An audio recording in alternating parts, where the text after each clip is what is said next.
Good evening, my name's David Plans, and I'm the Chief Product Officer for BioBeats. About 8 years ago, I was running a software integrator in Europe. It was the first massive open source software integrator, and I was campaigning at the European Parliament for software patents and stuff like that. And I passed out at Brussels airport, and on the way to the hospital, I died. And then they brought me back, but the code that the ambulance put out didn't send a second code that said, he's alive, right? So when I arrived, the nurse said, well, you should be dead. Most of you arrive dead, so this is a rare chance I get to talk to you about it. Here's your toe tag that I wrote, because we didn't get a second code, so I started preparing the paperwork. She said, you need to change your life. You're not ill, you're not sick, you're just stressed out.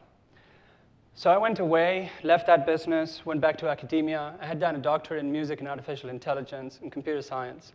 And I thought, I'll go back there, I'll get myself whole again. I had children, and I moved to New Hampshire to teach at Dartmouth College, and I was in a project where we investigated the idea of algorithms that mimic human behavior.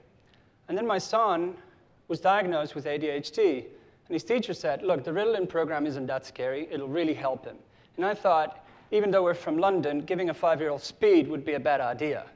So instead, I wrote an app that balanced the marble on the screen, made beautiful music if the marble was in the center, and made bad music if it was on the edges of the screen. We negotiated rewards for each time he used it and for how long he used it. And within 2 weeks of doing this, his teacher said, I am so glad that you put him on Ritalin. He's doing so much better. And I thought, there's something weird here. I need to do something about this, right? There must be an intersection between stress, ADHD, the borders of the autistic spectrum, generalized anxiety, and depression. All of them suffer from brain block. And I decided to go and do something about that. Me and my research partner wrote an application that took brainwaves and sonified them, made them into music, and gave you an idea of whether you were managing to focus in the face of stress. And we brought it to a man called Sxsw, who had a very similar story to me. He was in the music industry, he burnt out, he decided to go get himself better, founded a company called Basis. They make a band, looks like this, has 5 sensors in it, does continuous monitoring of cardiovascular health. He raised around $22 million of capital to do this. It's 10 years of research. I went to see him and I said, look, I want to rid the world of stress. I want to reach hundreds of millions of people, and if I do nothing else, take a minute of their time and say, chill. And I'm going to do it through music. And I showed him the demo and he said, no one's ever going to wear that. And no one ever has that much time in their hands. 5 minutes? You're going to make them sit for 5, 10 minutes? You need to do it with a smartphone. You need to do it about cardiovascular health. And when you do that, I'll help you. And so we did, and we partnered up. Now, what do we believe, if Light Rocket behaves, is that your media collection doesn't know how you feel. None of your devices know how you feel. Neither does your doctor, your TiVo, or your fridge. We're going to do something about that. We have an amazing team of advisors. Deepak Chopra joined us, Tim Chang, who's at Mayfield Fund, Cantora Records, who are unbelievable, Sam Salisbury, who knows everybody. I can't understand how he does it, but he knows everybody. And then an amazing team of engineers with Nadeem Kassam and me as co-founders and VP of product. Davide Morelli at VP and engineering. Him and I have been writing papers on this stuff for 10 years. And then amazing software engineers and data flow developers that work with us. What we're going to do is we're going to write software that bridges the divide between human emotion and the media that humans consume. Because we believe that our media and devices should react to us, not just the other way around. And we're going to start with music. What we're going to do is we're going to turn heartbeats into biobeats. We've written prototypes that you can now download from the App Store called Pulse by BioBeats, that transform your pulse into time series data that we then turn into music in order for you to stay there for long enough to get us enough data for us to get something called heart rate variability, which allows us to then get an index of stress, fatigue, even an index of how you feel emotionally about that stress. Now, part of the reason we want to do this is because we use services like these. We're musicians, we're composers, as well as software programmers. So we know that with Spotify, you get, they know what you like. And Pandora knows what you like too. But the prototypes we build know how you feel. And in that respect, we think we're going to changed the healthcare industry by writing algorithms that not only discover media better, but that know how you feel about the discovery. Thank you. And with that, our 5 minutes is up. Thank you very much. Thank you. Fantastic. Well, it's good to see you again. I'm gonna definitely look to you guys to ask a bunch of questions. I mean, obviously, you're here because the judges in the first round really thought that your product, as well as the other two as well, they were all fantastic. But we've obviously asked these questions. So if anybody wants to start from our team over here, I'll turn it over to you guys to start with some questions. I'll ask the obvious one. In 5 minutes, it's tough with a high concept pitch to really get into products. Yes. But can you tell me a little bit about what the output is here? Yeah.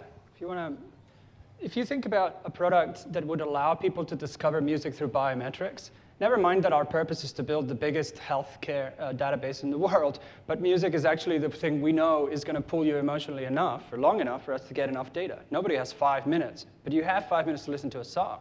If we make a great song out of the biometric data and we partner with artists and publishers, which we have, then we do better music discovery, at which point labels get a much longer long tail. Because not only do we know what you like from your profiles and social media and so on, but we know how you feel, so we can go really to obscure places in the long tail. But then publishers also get much better traffic revenue, much better and more relevant ads. And we know from our partnerships that will mean better ad performance in the long term. Is that your revenue model through advertising? No, our revenue model really has to do with wellness data at large. If I was to drive a subscription model, for example, from just better music discovery, which we will, and we think we have a revenue projection for that, and it will be profitable within the first year, but it's not the profits that we're after. Like I said, our target is to reach a couple 100 million people and make sure that that data is relevant. So what we built are stress indicators that we track online, so that every time you give us any data through the Music app, we store that data in a HIPAA-compliant cloud that Microsoft have helped us design. That cloud is built on Azure. Their engineers and their open technology team are people that we've done research for nearly as long as we've known each other, for example.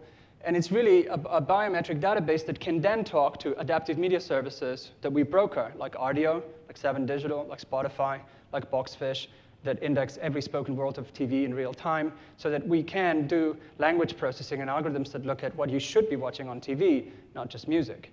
And that speaks to the idea of getting affiliate link sharing through people like GeoRiot. We've already built this service. We're seeing the revenue come in, even at beta testing. But really what happens is that we basically drive the discovery process from literally a feeling point of view, and then we capture the revenue there. Yeah. So one of the issues, because you said succinctly, right, is to be able to explain this. And this is a high concept thing, and we were talking after you presented. This is really a healthcare app that uses music as a way to bring these things together. Is that? Absolutely. I mean, you could say that we're the first adaptive media lab in the world, and we're a healthcare company. But what sits closest to our heart in terms of media is music, because we're all musicians. So now that, so in terms of that, like how to engage and retain a consumer for long enough to get enough data to make any kind of conclusion about cardiovascular health or stress, we need to engage them, and our best engagement tool is music. So I download this on my whatever iPhone, right? I start there. Yes. Then what happens after I do that? So the moment... If we could just go back to right before you download it, why? Right. And then what happens? Okay. So we've already built several frameworks in terms of how we build this audio engine. For example, for the Far East movement, in which are they're a hip-hop band in LA, we built an event where all their fans downloaded the app because they tweeted about it. And then during the event, they contributed heartbeats to this massive screen that just showed how many heartbeats they'd collected. And they got about, well, our target was 1 million heartbeats, and they got 1.6 million. But through that, they discovered that they had thousands of fans in Slovakia, which they never knew. And you know, if we saw that event as the first instance of how this kind of app makes it into the real world. It's not because we say, hey, we're going to cure your stress through music. It's because we engage with artists and with much bigger acts, and companies, financial services companies are interested, for example. So they download the app. Yes. And then, as soon as they're there, right, you know, you have a choice of genres. That's the first thing we do. For the hackathon here, we built exactly that, an extension of this concept, where you tell us more or less the genre you kind of live in. We know that people transgress genres, right? And the listening cloud can be incredibly varied. But we want an idea of what that's like. And so we let you choose a genre, after which in that prototype, which is a little bit older because the hackathon one was way better, we had so much fun.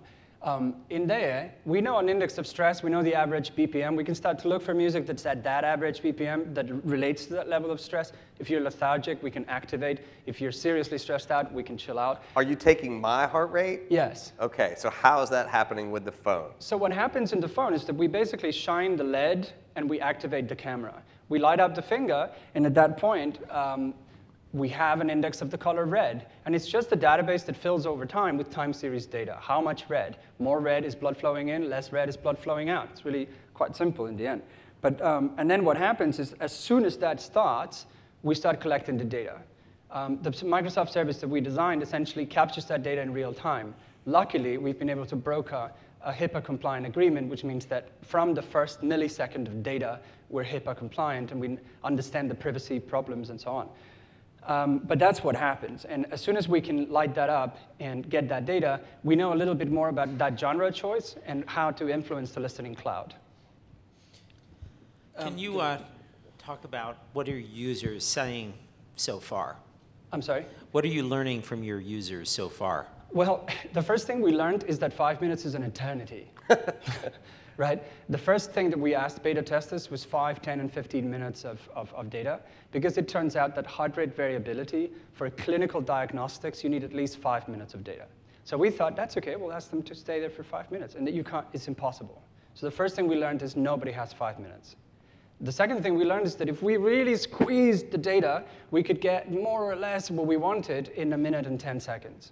And then we thought, well, wait. So a really scrunched radio edit is about, what, 3 minutes something? It used to be longer, but you know, they're getting shorter and louder. Fine. So then we can maybe get a minute and a bit and then go on from there to whatever else we're going to do. But at that point, we already know whether you're really stressed out or whether you're not. But that's what you know. Yes. What are people using it? Are they telling them? Is this what you're asking? Like, No, I was really interested in hearing the lessons from the users. So Yeah. how, and then once people have actually taken the time to really keep their finger on the lens and give you that heart rate, what have you learned from that point? So a couple of things that we've learned is you need to give people a choice to tell you what they feel about how they feel, right? If you just capture the data and you say, you're quite stressed out, that's not a nice thing to say to somebody, right? And so what we built at the hackathon, for example, is we give you an index from lazy or dopey to you know, active to you know, excited and so on. And we told you where we thought you were.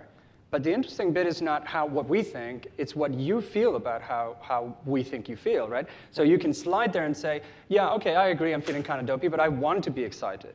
So we put that slider there, and then we use that to query the Echo Nest, for example, who have an amazing API where you can derive energy in the timbre itself and correlate that to the psychoacoustic measures that we look at. What use cases are you most excited about in music? So for example, working out, you know, you're cross-country skiing, and it's really nice to have music to the beat. Yeah, absolutely. I mean, one of my pet peeves about running, which was one of the ways in which I tried to fight stress, was that I always tried to make playlists that ran at my pace, that I could run to, but that's not possible. So we're writing a running app that quite literally makes music dynamically created from stems licensed from our record label partners that will quite literally adapt to your pace and make the interval training a lot more optimized, because it's not making you run at a particular pace, it's literally running at your pace. So at that point, and of course, that is also a measure of the slider, right? I want this interval to be shorter. Today, I want to train harder. But the advantage that we have with partnering with people like this is that if at that point they get serious about it, not only can we tell how to optimize the music for the training, we can also tell when they trained too hard. You see what I mean? Yes. So can you take where I am and put me where I want to be? Is that you? That's our ambition, is to do exactly that. The idea was not only just to tackle stress, but to basically create adaptive media algorithms that could change and modify people's behavior and habit through mood activation, yes. But to answer your question a little bit more clinically, what we've learned, a couple of the lessons that we've learned. That hasn't been a problem so far.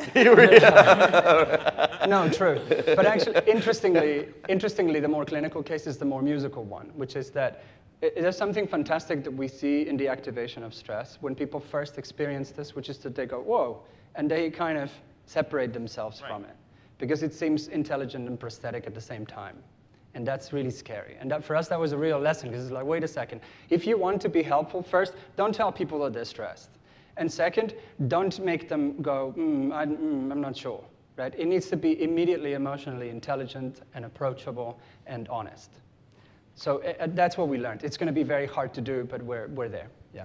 And with that, we are at the end of our 10-minute science lesson. You very Thank much. you very much. All right. Thank you.